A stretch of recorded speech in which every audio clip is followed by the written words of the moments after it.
So today is a great day to be a Kaguya-sama fan. Not only did we get the moment we've been building up to for 3 seasons, we also get the confirmation that more anime is in the works. Now, format hasn't been announced alongside release dates and all the other fun stuff, so of course there's the debate, is it going to be a movie, is it going to be a season 4? Though I will say, even though I would assume movie would be my guess after the not confirming a season 4, just saying more is being made, Kevin, who does a lot of great blog writing and probably one of the most knowledgeable people you'll find on Twitter in terms of anime knowledge, made an interesting point to say, in the previous season when they were ambiguous about confirming more, they hit a confirmed yes-no message, but in this episode, or episode 13 or 12, one of the two, they hit a 4 in Kaguya's eye, so that would make someone suspect that season 4 is what they're making, but I guess we'll see when more information comes out. It's just great to know that after such an amazing confession, I mean probably one of, if not the best confessions I've seen in this medium,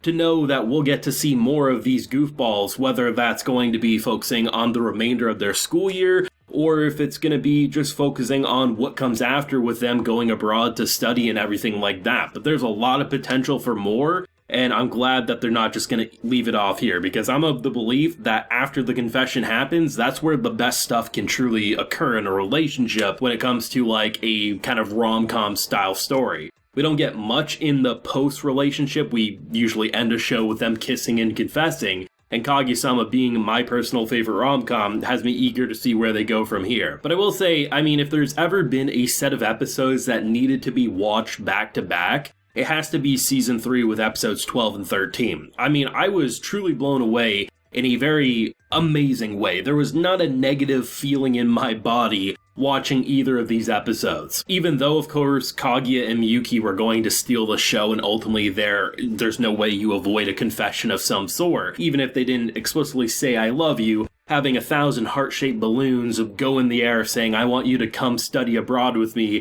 and a giant makeout session pretty much seals the deal, as signified by the hand-holding scene after the credits there. But I love the fact that they still gave the other characters their time to get a little resolution while setting in motion the uncertainty, like in the case of someone like you. The boy came damn close to truly understanding what he's done, but he's still under the impression that he needs to still confess to his crush there. But they even sprinkle in the whole, like, Miko, like, oh, is Ino ever gonna, pop up as a romance option, because clearly she's showing signs of being interested. But he has like a 3-month window that he gave his crush to decide when they're going to, announce their feelings, which I have to admit, I like the idea of the will they, won't they romance, at least on one side being out there, but her saying, I don't know you well enough to make a decision. If you'll let me get to know you, and then I'll be able to make said decision, which most likely, given the way they're building up the kind of love triangle there, I wouldn't be shocked if she does end up falling for you, but decides to turn him down because she sees someone is a lot more suited for him,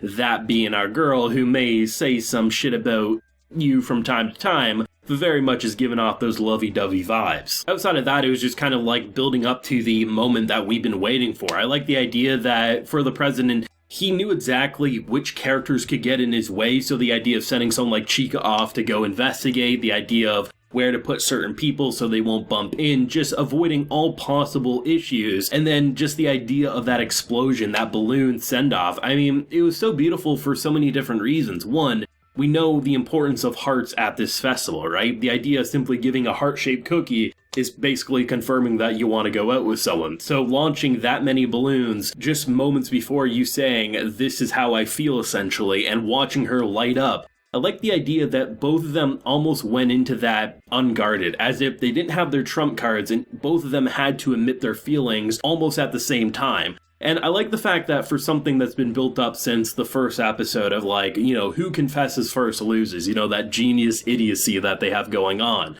I love the fact that they had 2 very different signs of showing that affection.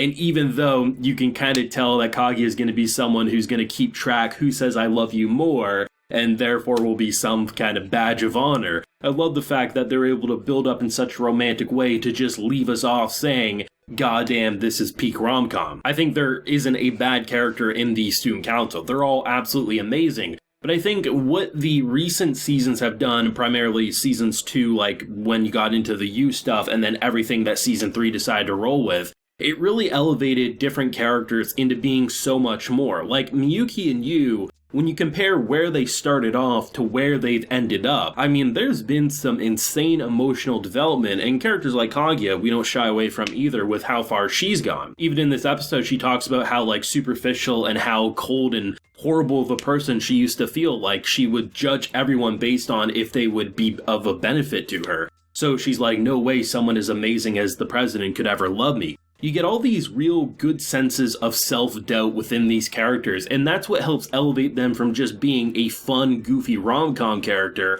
or one you're like, yeah, I'd like to see them in a relationship for no other reasons than just liking them at surface level, where Kaguya-sama took 3 seasons, but goddamn, by doing so, you really got to see good growth that makes them feel better than just that shallow, surface-level personality. And even if you like the personality at surface level, the difference between Kaguya-sama and your run-of-the-mill rom-com is the fact that they gave actual character arcs and emotional development, good and bad, that led to a moment like this. And the story is clearly far from over. And I know there's so much more content left to adapt, and it very much seems like Kaguya-sama is going to be something that's going to get adapted to the very end just because it's popular, it's profitable, and it clearly has a team that enjoys it. I just really am excited to see where the next part of the story will go from here. And I just can't be thankful enough to have, at the very least, 3 consistent quality seasons of this show. So even if the worst was to happen and production went off the rail in future projects, at the very least,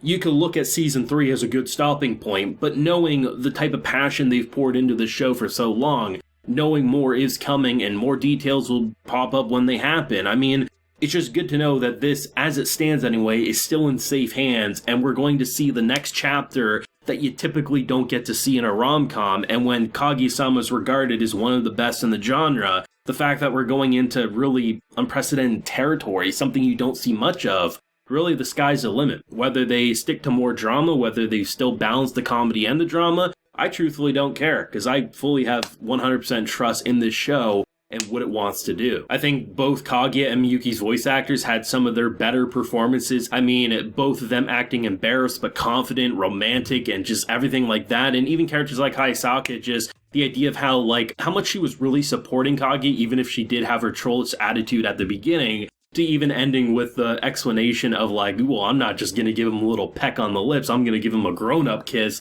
And having this like adorable Kaguya voice describe making out and just the embarrassment and just like the almost Baka level energy popping up, you can't help but just love Kaguya-sama more than you already did in prior weeks. But yeah, I love it. I love it more every season, and we'll see where it goes from here. Thoughts and feelings down below. What do you hope to see in the next project here? Let me know. Be sure to leave a like if you enjoyed and subscribe if you're new around here. Till next time, everyone, please take care and have a good one.